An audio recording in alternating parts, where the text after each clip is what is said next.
Okay. The moment we have all been waiting for. This is your new fancy pretty e-collar. This is the remote. This is your antenna. This button right here changes your level of stimulation. So you'll go to the right for up and to the left for down. And if you press, okay, so let's see if we can get it to zoom in. Do you see how there's that 1D right there flashing? If we press and hold this down, now it's not flashing anymore. And so what I just did was I locked it. So that means I cannot change the stimulation at all. It's locked at 18 and that's all it's going to be. Or you can hold it down, let it flash, and now I can change it again. We're going to put it at 0 just to be safe because Charlie is wearing hers still while she's eating lunch. Let's see what else.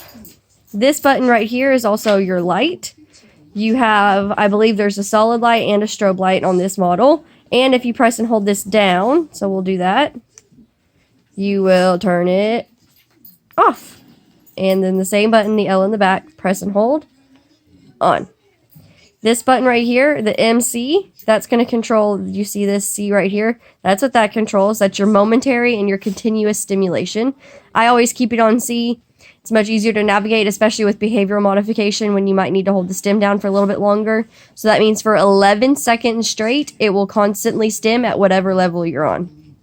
Or you can do momentary, and that means no matter how long you're pushing this button, it's just one quick pop of the stimulation, and that's it. So, like I said, I prefer continuous, especially when you're teaching behavioral modification, like, for instance, recall. As she's turning away from you and you're calling her towards you, or if she's not listening, I can hold it down and wait for her to make that response to come to me and let go. So you have a lot more, possibilities and things that you could do with continuous versus momentary. And there's also one that's both. That one, it'll explain it in the manual that you get, but it's so confusing the way it works. I don't even like it. It's like the top one you can click and it'll be momentary, or the bottom one and it's continuous or something like that. Since I don't use momentary, I have no need to really use that feature, so I just keep it on continuous. When it's like this red button, the black S is going to stim with whatever number you have on here. The black S is the boost button. I haven't set it yet. I will for y'all before we go home. So for instance, say her working level, which right now her working level is about like a 6 or 7 out of 100 levels. So that shows you how sensitive not only the collar is, which is great, but also how sensitive she is, which is great. And so I could set the boost to like 15. And so what that boost is, so say she saw a squirrel or another dog or another person and her senses are a little bit heightened and she's not feeling the 6 anymore because she's distracted, right? So you can use the boost button and that'll go up an extra level without you having to mess with your toggle switch.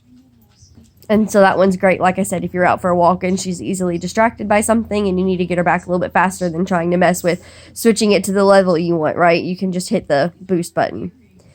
This button right here is your tone and your vibrate button. We typically only use tone. You can use vibrate. I'm pretty sure, if I remember correctly, and it, of course, all of this will be explained in the manual too.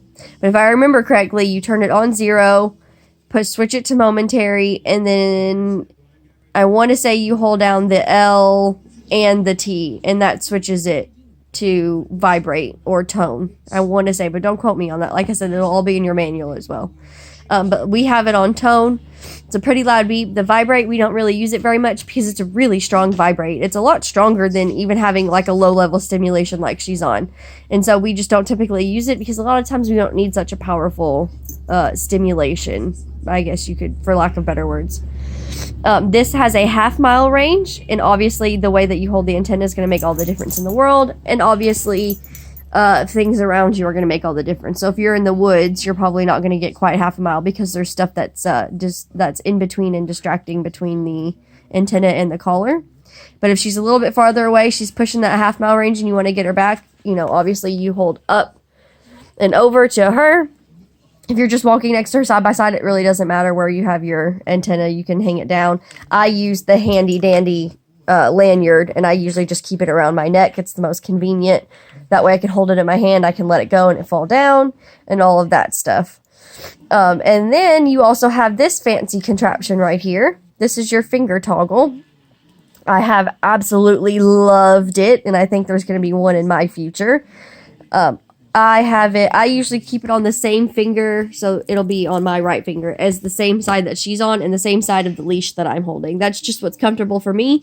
Obviously, you're going to play with it and see which is more comfortable for you. But this button right here, Willie, I am trying to... My weenie dog is being a turd. I am trying to do a video. Obviously. No, I lost my train of thought. Not obviously. So what this button does is when you push it, it's going to put whatever stimulation you have on the screen. So this button is basically this button. Okay, so your finger toggle switch is going to be the same thing as your S, as your black S button. So, and like I said, I've been absolutely loving it. It's much more convenient than holding onto the big remote. So you can do things, use your phone. Like for me, when I'm making videos for y'all, so much easier than trying to battle the phone, the dog, and the controller.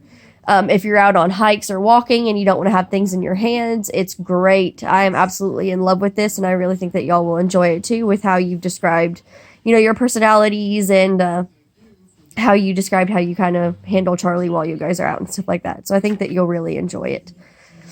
Let's see what else. This is your charge port for the remote, and then on the collar is another charge port, so you could charge both.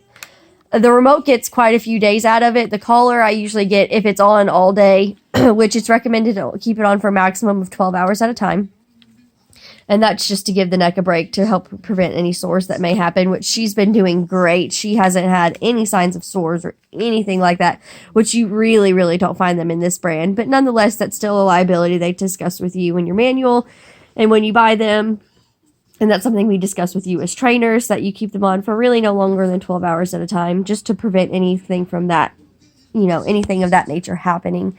But I usually get about, if I have it on all day, I usually get about 2 to 3 days out of the collar and maybe even close to a week or so on the remote. I haven't actually tested how long the remote lasts before it dies, just because it's easier. I'm already putting the collar on, might as well put the remote on.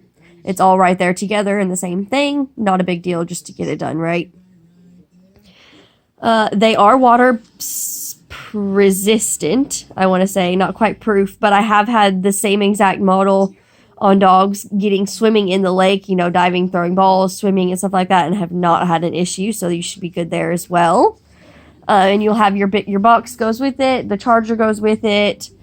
Your manual is going to be in there, all of that good stuff. So this is your new pretty collar. I really hope y'all like the little design that I went ahead and did. It's really light. It's really convenient. The box, the collar box is very small, so it's not so big and bulky like some of the other brands like Garmin. I'm trying to think what else I need to tell y'all about it.